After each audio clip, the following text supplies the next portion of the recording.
المحور التاني اللي هنتكلم فيه النهارده عشان تبقى متخيل دايما عمالين نقول في الحلقات، عمالين نقول السوق او الماركت بليس، الماركت، السوق، الكومبيتيشن او المنافسه، عمالين نتكلم في حاجات كتير قوي بس احنا مش عارفين يعني ايه سوق اصلا. السوق ده يعني ناس، مجموعه من الناس عندها مشكله ما، زي ما قلنا قبل كده، وعارفه ومتاكده ومعترفه ان هي عندها المشكله دي بشكل او باخر، ومستعده ان هي تتحرك وتدفع علشان تحل المشكله دي. فده معناه انه هيدور على الحل ده، سواء خدمه او سواء منتج اللي ممكن تكون حضرتك بتقدمه.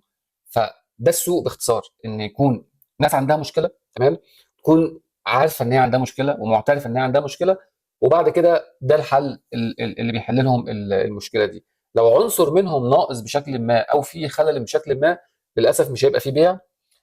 ممكن يكون عندك منتج رائع جدا وكويس جدا، بس المشكله الناس مش حاسه بيها ولا عندها استعداد وقدره ان هي تدفع، فده في الغالب بتبقى حاجه هتفشل في وقت او اخر. المحور الثالث اللي هنتكلم عنه النهارده، اخطر ثلاث اوهام دايما بقى بتوقع الناس في المشاكل دي. وهم ان انت تقول الفكره بتاعتي دي فكره جديده ومفيش منافسين، مفيش حد قبل كده فكر في الفكره دي ولا عملها قبل كده. غالبا بيبقى مفيش طلب، مش مفيش منافسين. فانت لما بتبحث دايما عن المنافسين، ابحث بعديها عن الطلب. زي ما قلنا، هل الناس بتبحث عن المنتج او الخدمه دي، او بتبحث عن حل للمشكله دي؟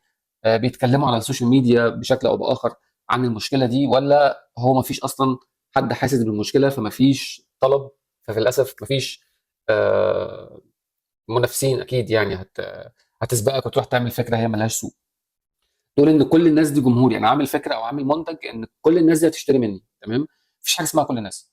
يعني حطها في دماغك كده ان انا هو واحد من الناس وانت واحد من الناس.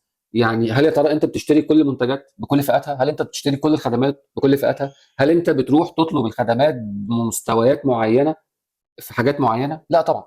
ففكره ان كل الناس جمهوري وكل الناس هتشتري مني دي دايما، يعني ده كده في عقلك الباطن، ده تحفيز انت عمال تحفز بيه نفسك انه ايه، انا فكره رائعه، انا هنجح، انا هوصل، انا لا. في الغالب هو الكلام ده مش موجود على ارض الواقع، ولازم يكون لك جمهور معين، ولازم يكون لك فئه مستهدفه معينه.